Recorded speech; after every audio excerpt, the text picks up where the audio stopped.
السلام عليكم ورحمة الله وبركاته. ازيكم حبايبي؟ عاملين ايه؟ يا رب تكونوا بخير. وحشتوني جدا جدا حبايبي، حبايب المطبخ مع لميا. اخباركم ايه؟ يا رب تكونوا في اتم صحة. هنعمل مع بعض النهاردة ان شاء الله البقلاوة طريقة جدا جديدة وسهلة، وغير الطريقة المعتادة بتاعت جدتي وجدتك، وان انتي تقعدي بقى راق وراق وسمنة وراق وسمنة وشغلانة كبيرة. هنعمل كده طريقة سهلة جدا وبسيطة وهتعجبك قوي، واسهل طريقة للبقلاوة. مكوناتنا سهلة وبسيطة جدا، طبعا طالعين من رمضان ومعانا كل حاجات متوفرة. معانا جوز الهند زي ما انت شايفة، معانا الزبيب، معانا السوداني المجروش، ومعانا كوباية سمنة دافية، ومعانا ايه؟ الشربات بتاعنا اللي عملنا قبل كده في كذا حاجة، اللي هو كوباية مية على كوباية سكر وعصرة ليمون على النار، واول ما يعملوا مع بعض يتسمغوا مع بعض هيدينا احلى شربات. طبعا يا اما البقلاوه تبقى سخنه والشربات ساقع، يا اما الشربات سخن والبقلاوه ساقعه. تمام. معلقه السمنه دي انا هحط لها معلقه ايه؟ بيكنج باودر عشان تنفش معانا ايه؟ الجلاش بتاعنا. طيب معانا الجلاش بتاع الجوهره ده، هنفتحه كده. هنبدا مع بعض. عايزه اقول لكم الجلاش ده بايه؟ بيعمل زي القطط بتمن ترواح. عايزه اقول لكم تيجي 3 مرات احطها اطلعها من الفريزر واطلعها عشان اعملها ما تتعملش، اروح مدخلاها تاني. والله العظيم 3 مرات. عشان كده تلاقيها بس ايه معايا طريه شويه، يعني مش ايه، مش زي طبعا ما تبقي طلعها على طول مره واحده من الفريزر. هنجي اهو معانا اللفه بتاعه الجلاش بتاعنا. هنعمل ايه يا حبايبي بقى؟ الطريقه الجديده، هنقسم الكميه كلها نصين. هنقسمها ايه؟ نصين. تمام.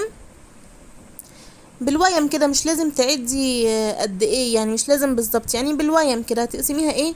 نصين. بدل ما كنا بنعمل راق وراق ونحط سمنة ونحط راق تاني ونعمل سمنة وشغلانة بقى. لا، دي طريقة بسيطة جدا وطريقة جديدة وهتعجبك جدا وان شاء الله مش هتبطلي تعملي البقلاوة الجميلة دي. طيب قسمناهم اهم نصين. هنيجي نحط بقى في النص زي ما هو كده اللي احنا قسمناه جوز هند اهو، وهنحط معانا الزبيب بتاعنا.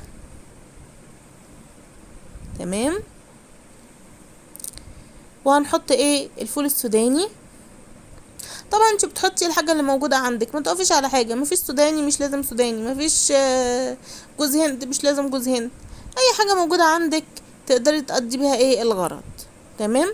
هنبدا بقى حبايب قلبي، بصوا نلفها زي ما انت شايفه كده. معلش هي معموله معايا شويه، بس عشان قلتلك طلعتها كذا مره ودخلتها من الفريزر، فتلاقيها ايه؟ مهريه شويه معايا، بس تمام يعني هنظبطوها ما تقلقوش.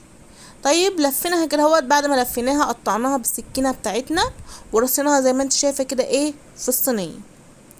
هنجيب النص التاني برضو اللي احنا قسمناه، هنعمل فيه نفس ما عملنا في ايه؟ في الجزء الاولاني. تمام.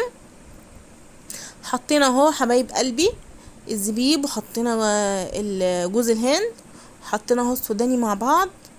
هنزود الكميه شويه. انا برضو ما رضيتش اجيبهولكوا يعني من الاول وقص وكده وشغلانه، عشان ايه؟ ما طولش الفيديو معاكم. لو وصلتي لغايه هنا يا حبيبتي ما تنسيش اللايك، وما تنسيش اللايك والاشتراك في القناه وفعلي الجرس عشان يوصلك كل جديد. حبايبي وحشتوني جدا والله ويا رب تكونوا دايما بخير.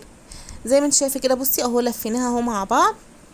هنقطعها بقى دي مع بعض عشان تشوفوا التقطيع قطعته ازاي. بعد ما لفيناها اهو كويس. طبعا الحروف بتسيبيها فاضيه، ما بتحطيش فيها علشان ايه؟ عشان لما تيجي تلفيها ما تخرجش منك من الجنب التاني. هنقطعها اهو بالسكينه بتاعتنا. طبعا لما يكون الجلاش برضو صابح هيفرق معاكي اكتر من كده يعني. تمام. ما تنسوش اللايك حبايب قلبي عشان نرفع الفيديو يوصل لناس كتير. ما تنسوش التعليقات الجميله بتاعتكم اللي انا بنتظرها، واللي انتوا نفسكم فيه نعمله مع بعض ان شاء الله حبايب قلبي. بشكر كل الناس حبايب قلبي اللي معايا في العرض، وبشكر كل الناس اللي بتشوف الفيديو كأنه فيديو. بشكر كل أسرة المطبخ مع لميا، المشتركين الجدد والمشتركين اللي موجودين معايا. شكرا ليكم وشكرا لدعمكم وشكرا لتواجدكم معايا في القناة. بنكبر بيكم وبنكبر ليكم. كل سنة وانتم طيبين، ويا رب تكونوا دايما بخير، ويا رب نعمل لكم كل حاجات حلوة وكل حاجات جديدة بإذن الله. تمام. زي ما قلت لك هو مش متماسك معايا شويه، علشان بس ايه لفه الجلاش دي دخلتها وطلعتها والله يجي 3 4 مرات. فعشان كده مش متماسكه شويه. طبعا انت لما تجيبي الجلاش بتاعك هيبقى متماسك اكتر من كده، هيبقى لسه صابح يعني. تمام. اهو زي ما انت شايفه كده بقى، رصينا مع بعض الرصه بتاعتنا بتاعت الجلاش. سهلة في التقطيع وسهلة لما تيجي نخرجها مع بعض، وهتشوفيها هتلاقيها سهلة جدا. مش هتحتاري زي الطريقة القديمة اللي كنا بنحط رق سمنة ورق جلاش ورق سمنة ورق جلاش، وفي الاخر نقطعها وممكن تتقطع معانا وما تتقطعش كويس وشغلانة يعني. ماشي يا حبايب قلبي، كده اسهل واحسن واسرع وطريقة جديدة برضو هتعجبك ان شاء الله. جربيها وقولي لي رايك ايه في التعليقات، هنتظر التعليقات بتاعتكم حبايبي. ممكن تعمليها صوابع زي ما انا عملت اخر حته كده. بصي انا عملتها ايه، صوابع ورحت لفاها على طول ورحت حاطه، مش لازم برضو مثلثات. الطريقه اللي تعجبك اشتغلي بيها واعملي بيها. تمام. طيب هنيجي بقى نعمل ايه، خلصنا كده مكوناتنا كلها، فاضل ايه، كوبايه السمنه بتاعتنا الجميله اللي محطوط لها معلقه ايه، معلقه بيكنج باودر. تمام يا حبايب قلبي. بنحط ليه بقى معلقه البيكنج باودر دي، عشان تنفش ايه، عشان تنفش الجلاش بتاعنا ما يبقاش ايه مكتوم. هنرشها زي ما انتم شايفين كده على الجلاش بتاعنا كله، هيتشرب منها بدل ما تقعدي بقى تعملي راق وراق وراق وراق وشغلانه. هو كده كده هيتشرب مع نفسه، وهيشربها هيشرب السمنه كلها الايه فوق وتحت، وهيبقى كويس قوي معاكي. تمام كده يا حبايب قلبي. في الاثناء دي طبعا هتعملي الشربات بتاعك. هتوني كوبايه ميه عليها كوبايه سكر عليها عصره ليمون، تحطيهم على النار لغايه لما يتجانسوا مع بعض ويتقلوا شويه. هو مش هيبقى تقيل قوي يعني، بس هيبقى القوام بتاعه كويس. وبعد كده تصبيه، يبقى حاجه بارده وحاجه سخنه، يا اما ال العسل بتاعك سخن والجلاش بارد، يا اما الجلاش سخن والعسل بارد. تمام كده يا حبايبي. هنحطها بقى في الفرن بتاعنا. اول ما تتحمر كده وتدينا اللون الخطير الخطير الخطير اللي انتوا شايفينه ده، هنسقيها بالشربات بتاعنا.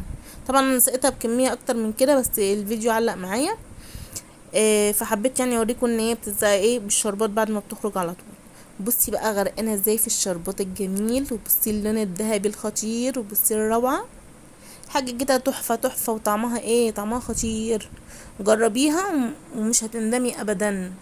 هتبقى تعمليها على طول، هتبطلي الطريقه القديمه بتاعت زمان دي، وهتعمليها بالطريقه الجديده دي على طول. طريقه سهله وطريقه جميله وبسيطه وبدل الحوسه ووجع القلب. لا، يا رب اكون بقدم لكم كل حاجه جميله يا حبايبي، ورا بقدم لكم كل حاجه جديده ودايما نكون مع بعض. ما تنسوش اللايكات والاشتراك في القناه يا حبايب قلبي. ما تنسوش تفعلوا الجرس عشان كل ما ننزل حاجه جديده توصل لكم.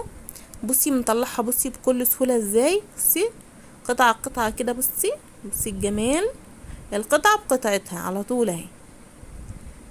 بصي بسم الله ما شاء الله، حاجه كده خطيره وهشه وجميله جدا. بصي شربات حلوه قوي، وشربه سمنه جميله. مش محتاجه ان انتي بصي اهو، مش محتاجه ان انتي بقى تحطي لفه ولفه وشغلانه. بصي حتى بصي متقطعه جاهز، مش هتحتاجي ان بقى تقعدي تقطعي وتتكسر منك وشغلانه ووشها يبوظ. لا، الحته القطعه بقطعتها زي ما انتي شايفه، خطيره جدا جدا جدا. طبعا عملنا مع بعض حاجات حلوه كتير. عملنا مع بعض البسبوسه، اللي بيحب البسبوسه طريقه سهله جدا وناجحه جدا جدا. عملنا مع بعض ايس كريم الجيلي. عملنا مع بعض عملنا مع بعض الجيلي بالكاسترد. عملنا مع بعض حلويات حلوه قوي وحاجات حلوه جدا. يا ريت تخشوا القناه وتتفرجوا عليها وهتعجبكم كل الحاجات اللي بنقدمها ان شاء الله.